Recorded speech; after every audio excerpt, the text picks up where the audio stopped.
es decir, una función en R2, esta aplicación es válida como función. Este diagrama es válida como función en matemática. ¿Por qué no? Sí, claro. Esto no es válido.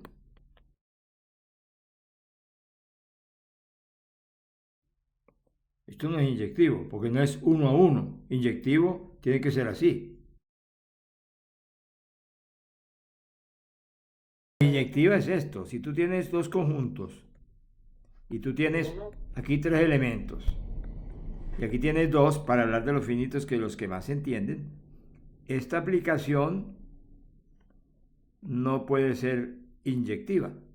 Biyectivo significa inyectiva y sobreyectiva, o lo que él llama epiyectiva.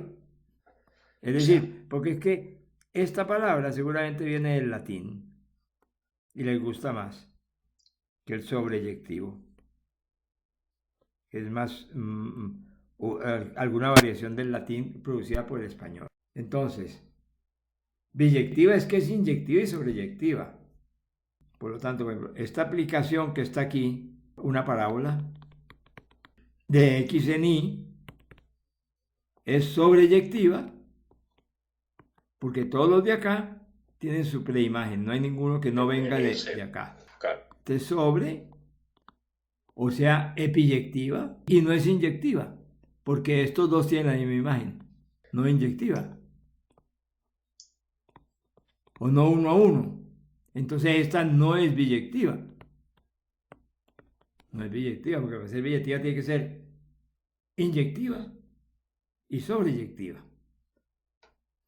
Ahora, ¿para qué sirven las aplicaciones biyectivas? No toda función es biyectiva, no toda aplicación es biyectiva, pero las biyectivas en conjuntos, lo más importante que sirvieron las aplicaciones biyectivas antes de producirse la escritura sistemática del álgebra lineal que viene a empezar como en los años 70 casi, de la nueva álgebra lineal.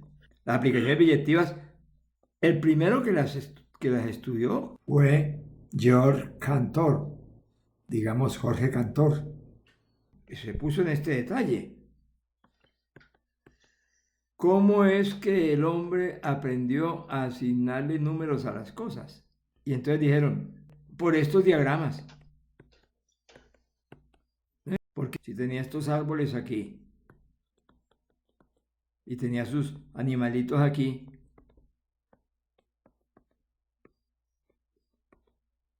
o personas, se daba cuenta que se podían poner uno a uno.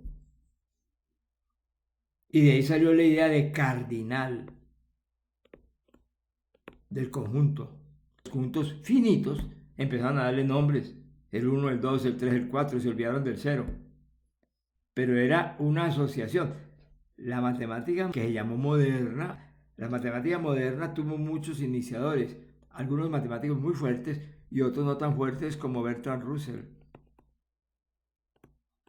que era más filósofo, escritor, pensador, pero él se dedicó mucho a este problema, porque llegó a ser un problema muy importante para la matemática en esa época, que llevó al problema del infinito, que si los infinitos, ¿qué es el infinito? Entonces la gente dice, el infinito es lo que no es finito. Ah, sí, está bien, pero hay un problema. Empezaron ellos a estudiar eso y encontraron, por ejemplo, cosas extrañas. Encontraron cosas extrañas de que si ellos tenían aquí un conjunto, no importa, de 2 a 4, todos los números, todos los números. Y resulta que si dibujaban una recta por aquí y llevaban las imágenes de esto para acá, les da otro conjunto. Ahora, si yo hago una aplicación que a este le asigno este y a este le asigno este, te pregunto si esa aplicación no es uno a uno. O es uno a uno o no es uno a uno. Y se ve diferente porque este es creciente. Pero ¿qué pasaba? Que resulta que si esta era y igual a 2x más 1, Porque sería digamos, biyectiva. sería biyectiva. Pero si este y igual a 2x más 1, por supuesto, este de acá abajo con 2 me da el 5. Y el de arriba me da el 9. Entonces, ¿qué pasa? Que se midió el cardinal por aplicaciones biyectivas. Si tú podías crear una correspondencia biyectiva, es decir, 1 a 1 y sobre como esta, se decía que el cardinal era el mismo, el cardinal, ¿ok? O entre comillas, número de elementos. Pero aquí no hablamos del número de elementos porque esto es infinito, sino del cardinal, una medida que la mente sacó por hacer aplicaciones biyectivas. Entonces, ¿qué dijeron? Que el cardinal del conjunto 2, 4 tendría que ser igual al cardinal del conjunto 5, 9, porque le pusieron 1 a 1. Es decir, hay tantos elementos aquí como acá, ¿de acuerdo? Pero si de pronto te da por decir, voy a cambiar la correspondencia y voy a hacerla con esta, o mejor aún, que pase por el 5, que pase por el 5, ¿no? Voy a cambiar la correspondencia y voy a cambiarla con esta recta, que pase por el 5. Ah, entonces acá se me puso más grande el conjunto, ¿sí o no? Y sigue siendo el mismo cardinal. Por ejemplo, y igual tiene que pasar por aquí. Tendría que hacer bien la ecuación para que pase por aquí mismo. La pendiente cambia, no sé. Pero este B sería otro. Entonces, ¿qué pasaba?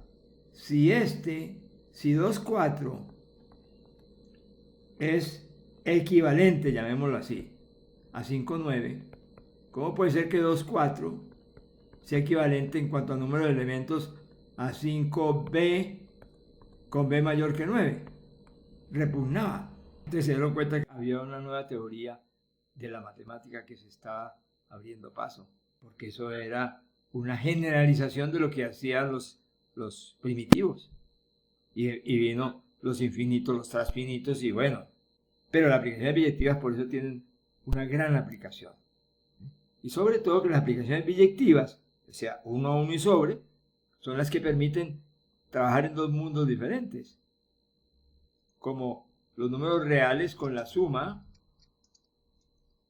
por decir, la multiplicación, los reales, y mirar a los reales con la multiplicación y la exponenciación, donde aquí tengo, digamos, x por y, y utilizo la función logaritmo, y se da que el logaritmo de x por y es igual al logaritmo de x más logaritmo de y tiene grandes ventajas, porque cuando voy a multiplicar aquí, lo que hago es que paso al logaritmo y se vuelve una suma.